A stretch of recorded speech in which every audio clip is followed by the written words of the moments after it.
Hello guys, welcome back another new series guys. जो मैं आज सीरीज स्टार्ट करने है उसका नाम है टाइम प्रिजनर। ये गाइस बहुत ही एक बेस्ट सीरीज है और एक्शन एंड थ्रिल से भरपूर सीरीज है। इसमें हाईटेक गैजेट को दिखाया गया एंड फ्यूचर की बातें दिखाई गई, जिसे देख के आप लोगों को बहुत ही ज़्यादा एक्साइटमेंट और अच्छा लगेगा। तो आई होप आप लोग भी इस सीरीज़ को प्यार दिखाना है यार। तो चलिए फटाफट से शुरू करते हैं गाइस। एम रखते हैं 100 लाइक का ओनली। आप लोग जितना जल्दी कंप्लीट करोगे उतनी ही जल्दी मैं इसका नेक्स्ट पार्ट तुरंत लेके आ जाऊँगा। मैं डेली अब 6 बजे वीडियो डालूंगा गाइस, तो अपना सपोर्ट और प्यार बनाए रखिए। एपिसोड की स्टार्टिंग हमें फ्यूचर का समय यानी 2060 दिखाया जाता है। यहाँ पे बहुत ही ज़्यादा तबाही हुई थी और इसी को रोकने के लिए गवर्नर ने एक आईबी को चुनी थी जिसका नाम द ब्रूंस ऑफ पैरानॉर्मल एक्टिविटी था। इस टीम का काम होता है कि जो भी इस दुनिया में खास अलाइट एजेंट हैं उनको चुन कर अपनी टीम बनाना। इसी आईबी में एक टीम है जिसका नाम फैंटम है, यही अपने हीरो की टीम है गाइस। इसी टीम में सारे इंपॉर्टेंट कैरेक्टर हैं। नेक्स्ट व्यू में हमें फ्यूचर का सीन दिखाया जाता है। यहाँ पे एक मॉन्स्टर ने अटैक कर दिया होता है। इस अटैक की वजह से वहाँ के लोग इधर उधर भाग रहे होते हैं। इसी भाग दौड़ में एक बंदा नीचे गिर जाता है। उसके ऊपर एक बोर्ड गिरने ही वाला होता, तभी अपना हीरो तियान वहाँ आकर उसे बचा लेता। अब तियान सबको सुरक्षित जगह जाने के लिए कहता है। अब तियान अपने टीम मेंबर से कहता है सबसे पहले इंसानों को बचाओ, उसके बाद मॉन्स्टर को रोकना। तभी तियान जैंग से पूछता है जैंग कैसे हो तुम और वहाँ क्या चल रहा है। अब हमें जैंग को दिखाया जाता है जो मॉन्स्टर से बच के भाग रहा होता है। वह घायल हो गया था। जब मॉन्स्टर उसके ज़्यादा ही पास आ जाता है तो वो उससे फाइट करने लगता है। तभी जैंग के ऊपर एक बम फेंक देता है, लेकिन उस बम का उस मॉन्स्टर के ऊपर कोई ज़्यादा फर्क नहीं पड़ता है। तभी वह मॉन्स्टर जैंग पर अपनी पूंछ से अटैक कर देता है जिससे जैंग जमीन पर गिर जाता है। अब वो मॉन्स्टर जैंग पे एक डेडली अटैक करने ही वाला था, तभी एक स्नाइपर जो कि फैंटम टीम का ही एक मेंबर था वो उसे शूट कर देता है। अब मॉन्स्टर उसके पीछे पड़ जाता है, तब वो स्नाइपर भी भागने लगता है। अब जैंग तियान से कहता है कितना अच्छा होता अगर मेरे पास भी शील्ड होती, तुम एक्सचेंज करोगे। तियान कहता है अपने काम पर ध्यान दो। नेक्स्ट व्यू में टीम के और भी मेंबर वहां आ जाते हैं और इस मॉन्स्टर से फाइट करने लगते हैं। वहां सभी उस मॉन्स्टर पर हाईटेक गैजेट का यूज़ कर अटैक कर रहे होते हैं। वहां तियान भी आ जाता है और सभी मेंबर के साथ मॉन्स्टर से फाइट करने लगता है। अब मॉन्स्टर को गुस्सा आ जाता है तो वह अपने दोनों हाथ को ज़मीन पे मारता है जिससे बहुत ही ज़्यादा विंड क्रिएट होती है और किसी को कुछ भी दिखाई नहीं देता।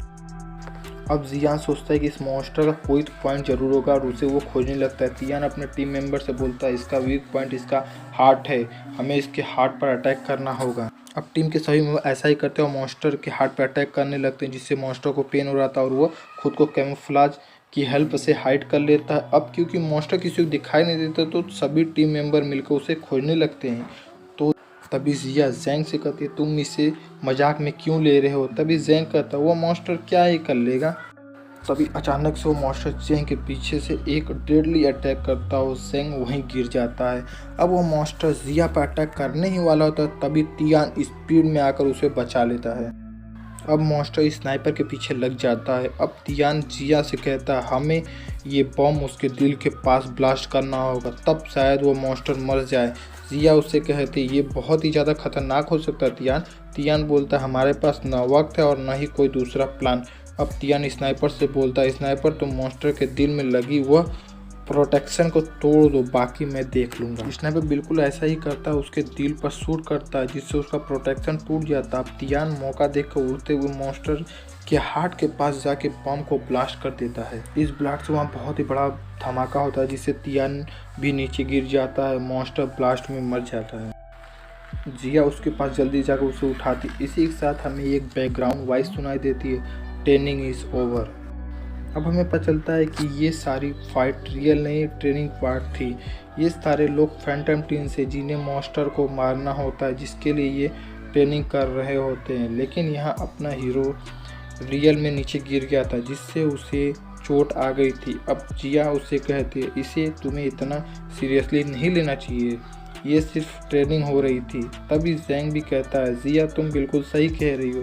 इस बात पर अपना हीरो जो कि टीम का कैप्टन भी है उसकी खिंचाई करने लगता है। तभी तियान कहता है ट्रेनिंग में सभी सीरियसली होते हैं सिवाय तुम्हारे, जिस पर जैंग उसे सॉरी कहता है। अब तियान अपने सभी टीम मेंबर से कहता है मैं नहीं चाहूँगा कि रियल की फाइट में कोई घायल हो जाए, इसलिए थोड़ी देर रेस्ट कर लो, उसके बाद फिर से हम लोग ट्रेनिंग करेंगे। तभी एक कैमरा फ्लोर से बाहर आ जाता है जिस पर काउंसिल उनके अगले टास्क के बारे में उन्हें बताते। वो बताते कि तुम लोगों को एक सीलिंग विलेज को खोजना है।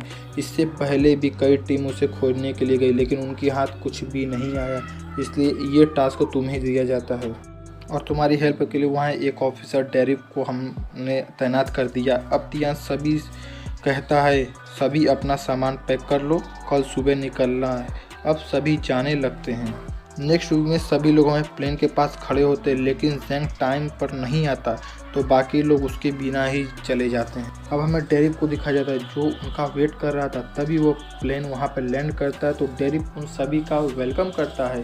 डेरिक बताता है कि मैं यहाँ इंचार्ज हूँ और मुझे यहाँ तुम लोगों की वेट करने के लिए कहा गया था क्योंकि मुझे तुम लोगों की हेल्प करनी है।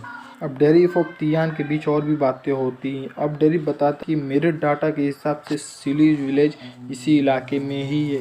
मैंने पहले बहुत सारे लोग को भेजे थे लेकिन उनके हाथ कुछ भी नहीं लगा। तभी तियान बोलता कोई बात नहीं, अब हम खोज लेंगे। नेक्स्ट वीक में सभी टीममेट एक साथ उस जगह को खोज रहे होते हैं लेकिन उन सभी को बहुत लेट हो जाता है लेकिन उनके हाथ कुछ भी नहीं लगता था। तभी तियान को उस जगह एक बीटल दिखाई देता है तो तियान कहता है हमें इसका पीछा करना चाहिए। डेरिक कहता है तियान क्या मजाक है, तुम्हें विलेज नहीं मिल रहा था, तुम कुछ भी बोल रहे हो, तुम्हें ये नहीं करना चाहिए। अब तियान कहता है बस देखते जाओ। सभी लोग आगे बढ़ने लगते हैं, उस बीटल का पीछा करने लगते हैं।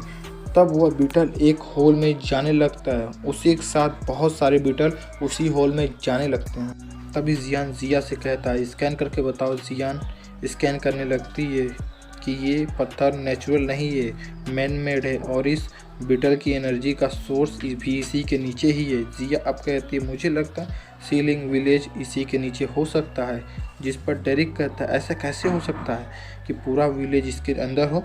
तभी आसपास के सारे पत्थर पे बने सिंबल ग्लो करने लगते हैं और इसी के साथ ये एपिसोड खत्म हो जाता है। गाइस ये एपिसोड आपको कैसा लगा प्लीज़ नीचे कमेंट करके बताइए ताकि मैं इसके ऊपर जल्द से जल्द इसका पार्ट 2 ला सकूँ और बहुत ही जल्द इसका पार्ट 2 आएगा। और अगर आप लोगों ने अच्छे से इसका 100 लाइक जल्द से जल्द कंप्लीट कर दिया तो मैं फटाफट उतनी जल्दी इसका नेक्स्ट पार्ट लाने का ट्राई करूँगा। मिलते हैं नेक्स्ट वीडियो में, तब तक के लिए स्टे हेल्दी स्टे